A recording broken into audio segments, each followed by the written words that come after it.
we shift our gears back to another news video, and that is, we got an update on Alexa Bliss that we will get to at the end of the video. But first, an update on the original plans for WrestleMania this year for one future WWE Hall of Famer, as Rey Mysterio was set to, there were retirement plans in place for Rey Mysterio to retire after WrestleMania 39, but his feud with Dominic has, in few words, reinvigorated him, so it is unclear from WrestleVotes, this is a report from WrestleVotes, that if Rey will retire after WrestleMania 39, or if he will go for one more year and retire after WrestleMania 40, but just because he's going into the Hall of Fame does not mean it's the end for the Max Luchador. Now we shift over to AEW, as there's a lot to digest from the latest episode of Dynamite, with Kenny Omega tearing down the house with El Vikingo,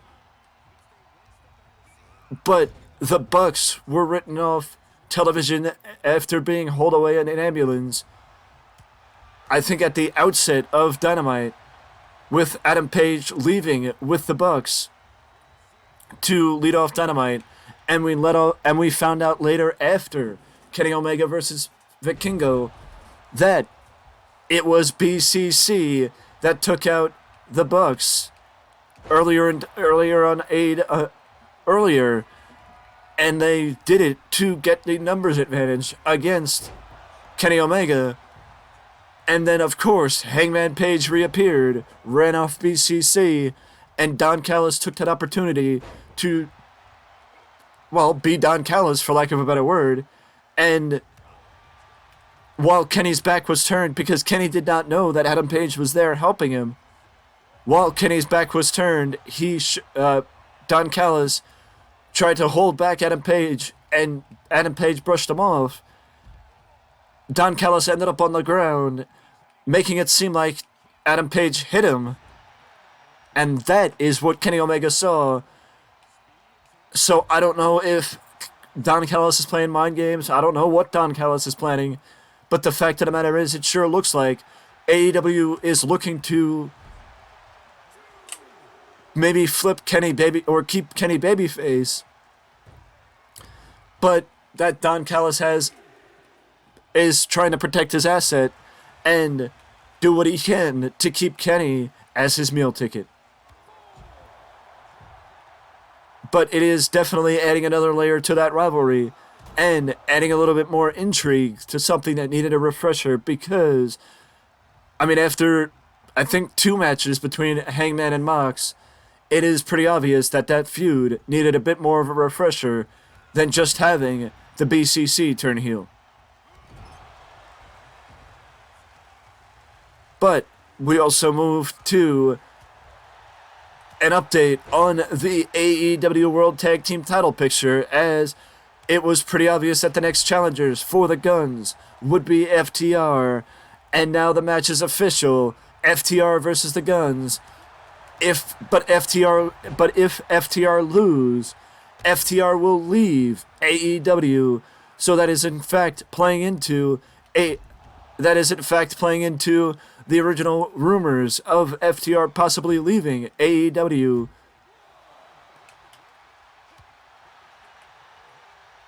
As they could still leave AEW even though they are challenging for the tag belts. And just imagine if the Guns do take FTR out of AEW, what would that mean for the Guns' momentum, and what would that mean for, well, the AEW tag team division, in my estimation? Because fact of the matter is, AEW's tag team division would have a big loss if they did in fact lose FTR. For no fault of their own, it was just preference from FTR to step away from the major companies after spending so much time with AEW and WWE over the years. But I guess we will find out when the tag team title match happens, if FTR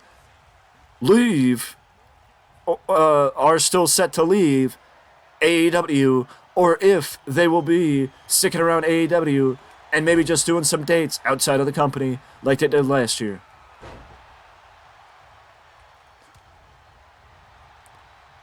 But we move over now to an update from, of course, the one company that I never hesitate to update you in, and that is MLW, as MLW is set to hold Battle Riot on April 8th, so they will be capitalizing on the post-WrestleMania momentum, as Battle Riot is one of the biggest events in the MLW calendar, and the first match has been announced for Battle Riot. And that is Alex Hammerstone defending the MLW World Championship against the real one, aka formerly Enzo Amore, or the former Enzo Amore, as Alex Hammerstone is the reigning, defending MLW Undisputed Heavyweight Champion, and could Enzo Amore be the one, or the real one, be the one that dethrones and finally ends Hammerstone's historic reign as MLW Heavyweight Champion. But also at Battle Riot on April 8th, it is the Battle Riot Battle Royal, or the Battle Riot, which is a Battle Royal where, with no holds barred, no count out, anything goes. Weapons are welcome, as Battle Riot 5 will also be set to air on Reels, which is MLW's broadcast partner. So that is a big coup for MLW, as the Battle Riot match is one of the most unique aspects of MLW's pay-per-view calendar, or big event calendar, as the winner of Battle Riot gets a future MLW World Championship match, as we saw a couple of months ago, I believe back in February, where Jacob Fatu cashed in his Battle Riot title match against Alex Hammerstone, and it was one of Alex Hammerstone's toughest matches as a MLW champion. But I will keep you guys up to date on MLW's upcoming pay-per-view events,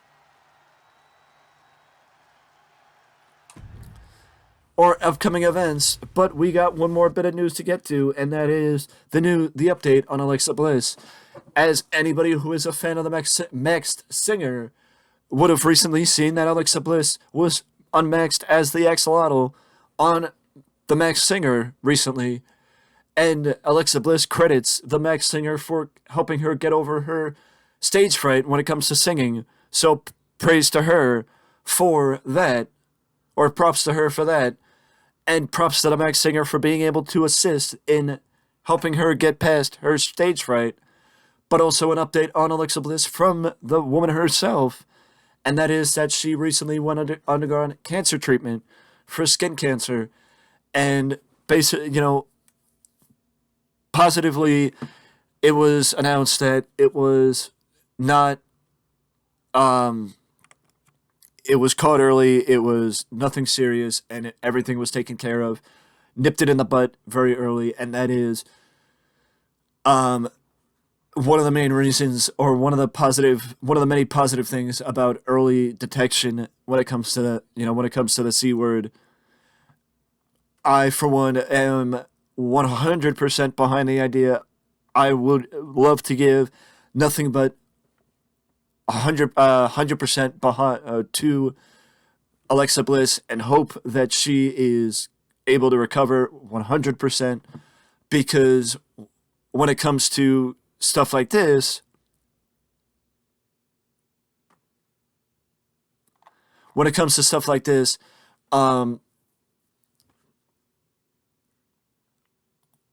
it is secondary. The stuff in front of the camera is secondary when it comes to serious stuff that does affect your daily life. So I wish nothing but the best to Alexa Bliss, and I hope she has a speedy recovery, because this is scary shit when it comes to cancer, and I am glad that everything was detected very quickly, and the process of nipping it in the butt went very well.